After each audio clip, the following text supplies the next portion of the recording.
Selamat siang semuanya, perkenalkan nama saya Sanjay Manuel Ranguli dari kelas 12 IPS 3, absen 21. Pada kesempatan kali ini, saya akan membuat video ujian praktek dengan mapel bahasa Indonesia digabung dengan agama yang membahas persatuan kesatuan serta keberagaman budaya serta agama yang ada di Indonesia, serta dilanjut lagi dengan bahasa Inggris yang menceritakan tentang saya dan kelompok-kelompok saya dalam mempersiapkan ujian praktek seni musik dari latihan sampai pada pengambilan video. Yang terhormat Bapak Ibu Guru SMA Regina Pati Surakarta, selamat siang dan salam sejahtera bagi kita semua. Pertama-tama, mari kita memanjatkan puji syukur kita kepada Tuhan Yang Maha Esa, karena berkatnya kita bisa berkumpul di sini. Perkenalkan, nama saya Sanjay Manuel Ranguli, kelas 12 IPS 3, absen 21. Pada kesempatan kali ini saya akan membacakan pidato tentang persatuan, kesatuan, dan keberagaman budaya serta agama yang ada di Indonesia.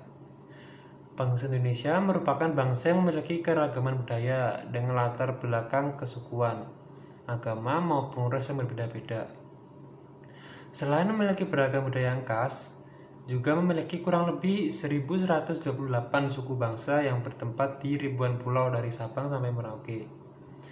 Keberagaman Indonesia terlihat dari jumlah komposisi dan sebaran penduduk berdasarkan aspek-aspek sosial budaya. Dilihat dari komposisi penduduknya, suku Jawa terbesar mencapai 40,2% dari populasi penduduk Indonesia. Diikuti suku Sunda yaitu 15,5%, suku Batak 3,6%, suku asal Sulawesi dan selain Makassar, Bugis, Minahasa dan Gorontalo serta suku Madura 3,03%. Kalau dilihat dari pemeluk agamanya, Islam yang terbesar yaitu 87,18%. Diikuti Kristen 6,96%, Katolik 2,91%, Hindu 1,09% dan Buddha 0,72%. Juga Konghucu 0,05% dan agama lainnya. Keragaman juga terlihat dari bahasa daerahnya, yang menggunakan bahasa daerah sebagai bahasa keseharian dan rumah tangga, yaitu ada 79,5% dan bahasa Indonesia 19,9% dan sisanya 0,3% menggunakan bahasa asing. Selain kemajemukan budaya dan agama, kesatuan bahasa Indonesia juga didasari oleh kesatuan pandangan, ideologi serta falsafah hidup dalam berbangsa dan bernegara yang secara holistik tercermin dalam sila-sila Pancasila yang menjadi dasar negara Indonesia dan secara eksplisit tercantum dalam lambang negara yang bertuliskan Bhinneka Tunggal Ika yang memiliki makna yaitu beraneka ragam tetapi tetap satu.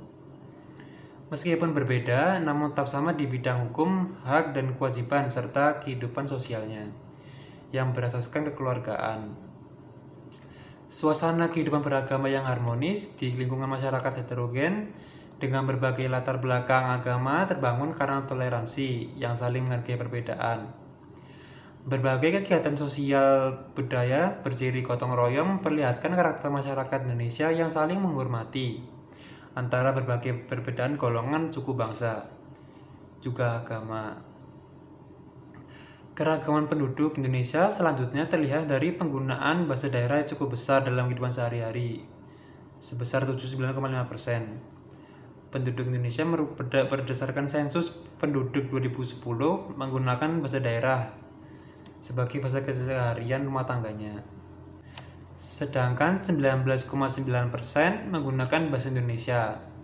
Sisanya sebesar 0,3% menggunakan bahasa asing. Keragaman Indonesia adalah kekayaan sekaligus berkah bagi bangsa Indonesia. Namun, keberagaman budaya tersebut membawa konflik sosial akibat perbedaan yang terdapat dalam masyarakat. Karena nilai-nilai budaya yang dilatar belakangi sosiokultural hal ini bisa disebut sebagai multikulturalisme. Multikulturalisme juga akan menimbulkan perilaku eksklusif, berupa kecenderungan memisahkan diri dari masyarakat, bahkan tidak tertutup kemungkinan mendominasi masyarakat lainnya. Nilai negatif lain yang harus dihindari adalah pandangan diskriminatif, berupa sikap membeda-bedakan perlakuan sesama anggota masyarakat yang dapat menimbulkan prasangka bersifat subjektif karena munculnya sifat atau watak dari suatu golongan. Meskipun konflik terkadang sering didominasi oleh isu-isu yang lebih bersifat politik dan ekonomi, namun konflik karena ekses keragaman budaya tetap harus menjadi perhatian utama. Jika tidak, kondisi masyarakat yang beragam sangat mudah terpecah belah dengan isu-isu yang menyangkut agama, kebudayaan, ras, dan lain sebagainya. Oleh sebab itu, konflik rasial dan konflik agama yang pernah terjadi selama ini cepat sekali membesar dan membutuhkan penanganan serius dari pemerintah. Konflik yang pernah terjadi mengakibatkan perubahan norma-norma sosial, pola-pola sosial, interaksi sosial, pola perilaku, organisasi sosial, lembaga dan lembaga kemasyarakatan, lapisan-lapisan masyarakat, serta susunan kekuasaan dan wewenang. Yang dibutuhkan dalam situasi seperti itu adalah sikap toleransi, sikap yang menghormati dari kebudayaan, filsafat agama, kepercayaan, tata nilai masyarakat atau lainnya. Juga sikap menghargai perbedaan sesuai norma dan hukum yang berlaku di masyarakat dan negara. Tidak membicarakan keburukan orang lain tanpa alasan dan pembuktian, memahami perasaan orang lain. Selain itu, berbicara santun sesuai norma kesopanan ta'adat, toleransi saat umat lain beribadah sesuai norma agama, tidak memaksakan kehendak, menerima perbedaan dengan saling memahami dan menjalin keberagaman Indonesia, serta menghargai hak pribadi orang lain, termasuk pilihan menentukan agama dan kepercayaannya. Demikian pidato dari saya. Mohon maaf apabila ada kesalahan kata yang membuat para penonton tidak berkenan. Dan terima kasih, selamat siang. Last Sunday, I made a music practice assignment with a group. We are taught to make videos while we play music. My group consists of Sasha, Tata, and Nanda. And we chose to play the song Kepompong from the Tas Ransel Band. The first thing we do is we practice first for almost 1 hour so that our performance is satisfactory. We chose this song because this song has a friendship theme and this song is very easy to sing because we all know this song. For the division of tasks, I play the guitar, Nanda plays the drums, Tata plays the piano, and Sasha sings. We record on Sunday 17 and we record at Studio 58. We took this video for almost 2 hours including the rehearsal. Thank you.